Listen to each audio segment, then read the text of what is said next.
আমি একটা সিম্পল এবং খুব সুন্দর টেস্টি একটা মাছের ঝোল বানাবো। প্রথমে দেখো কাটাপোনা মাছগুলোকে ভালো করে ধুয়ে নিয়ে নুন হলুদ মাখিয়ে ভেজে নিয়েছি। এরপরে ওই মাছ ভাজার তেলে সরু করে কাটা আলুগুলোকেও আমি সেমভাবে নুন হলুদ মাখিয়ে লাল লাল করে ভেজে তুলে রাখবো। তারপরে একটুখানি পটল ছিল, সেটাও কটা আমি একটুখানি ভেজে নিয়েছি। এরপরে আমি সরু করে কাটা ক্যাপসিকামগুলো হালকা করে ভেজে তুলে রাখবো, তোমরা ক্যাপসিকাম নাও দিতে পারো। তারপরে আদা টমেটো আর কাঁচা লঙ্কার একটা পেস্ট করে নেব। এরপরে দেখো অল্প তেল দিয়ে গোটা জিরে ফোড়ন দিয়ে আমি পেস্টটা দিয়ে দিলাম। তারপরে হলুদ আর কাশ্মীরি লঙ্কার গুঁড়ো দেবো, আর কোনো মশলা দেবো না। এরপরে একটুখানি জল দিয়ে দিয়ে কষিয়ে নিচ্ছি, যেহেতু তেলটা একদম অল্প দিয়েছি। তারপরে দেখো কষানো হয়ে গেলে ভেজে রাখা আলু আর পটলটাকে দিয়ে দিলাম, তারপরে জল দিয়ে দিচ্ছি।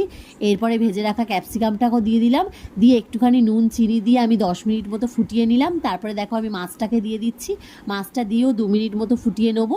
এরপরে ওপর থেকে একটুখানি গরম মশলা দিয়ে দেবো, ব্যাস হয়ে যাবে আমার সিম্পল একদম মাছের ঝোল। তোমরা ওইভাবে